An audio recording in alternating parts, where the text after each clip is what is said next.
Alibaba and 40 Thieves. Episode number 06. 39 Thieves. 20? You need 20 donkeys? Asked the man, surprised. Yes, that's what I said. 20, replied the thief.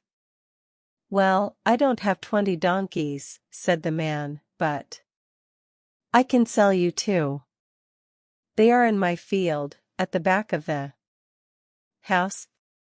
Come with me and I will show them to you. The thieves were following their leader's plan.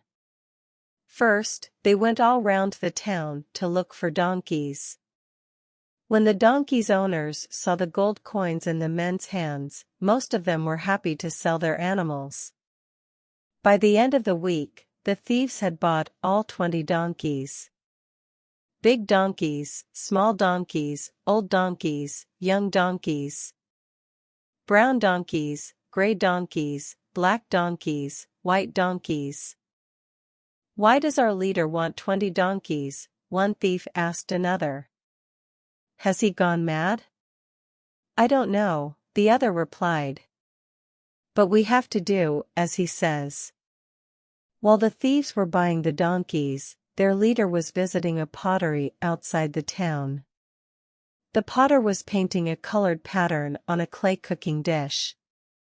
Are you looking for pots, my friend? Asked the potter. Yes, I am, replied the leader. But these are pots you must make for me. I need 40 large oil jars. They must all have lids, but the lids must not be too tight. And the jars must be ready by the end of the week. It is very important. The potter stared at him. A week is not long enough to make 40 jars, he replied. I am not sure if I can do it.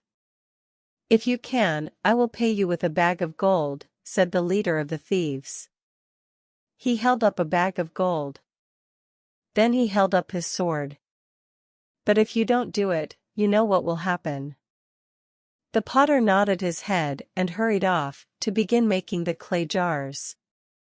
I'll ask my brother to help me, the potter said to himself. And my sister's husband. If we all work hard, we will do it. When the 40 jars were ready, the leader of the thieves went to an oil seller's stall in the market. He filled one of the jars with oil. Then he sent for one of his men and told him to bring the 20 donkeys. The leader loaded up the donkeys with 2 jars each. Then he led them quickly into the forest to meet the rest of the thieves. Now, for the next part of my plan, he said. Each of you must climb into one of these jars. Climb into the jars? But why? Asked one man. And how will we breathe? The lids are very loose, replied the leader. Don't worry, you will be able to breathe. Take your swords and your daggers with you, you are going to need them. We will arrive at the house with 39 men in 39 jars. What about the 40th jar? Will you climb into that one? Asked one man. No, replied the leader. I will put on a disguise and lead the donkeys. The 40th jar is full of oil, it's part of my plan. I am going to pretend to be an oil seller. I will lead the donkeys to the house that Mustafa showed me.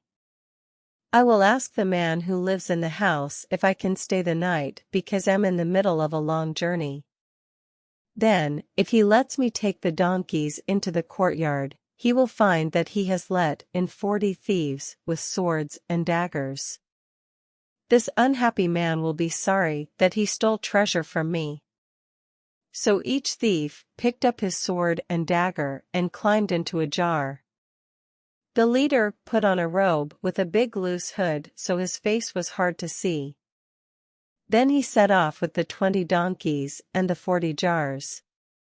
By the time they reached the town, it was nearly dark. I can see that the poor animals need food and rest, Ali Baba said. Take the jars off their backs and lead them into the stable. Give them some hay to eat and some water. So the leader of the thieves unloaded the donkeys and led them into the stable. He left the 40 jars in a long row in the courtyard. You can leave your jars of oil there for the night, said Ali Baba. They will be quite safe. Now come into the house, and I will find you something to eat. He led the leader of the thieves into the house and called for Marjana, the servant girl. Where is my wife? He asked her. She is in bed, master. Both the ladies and your son have gone to bed early this evening. Very well, Marjana. Make this man something to cat, please. He is a guest, and we must treat him well. Marjana sighed. She was tired and was looking forward to a rest. Yes, master, she replied and went into the kitchen. Soon, Ali Baba and his guest heard the clattering of pots and pans. The leader of the thieves dined well that evening. Marjana gave him meat and rice, peaches and cheese, and he enjoyed it all. My plan is going very well, he thought. Soon, Ali Baba will be my prisoner. Ali Baba entered the kitchen as Marjana piled up the empty supper plates. I am going to bed now, he told her. Marjana, please see that our guest has everything he needs. In the morning, I will go to the bathhouse very early. I will need soap and towels. So Marjana went to collect the soap and towels, and Ali Baba went to bed. The leader of the thieves told Marjanj that he wanted some fresh air before he went to bed.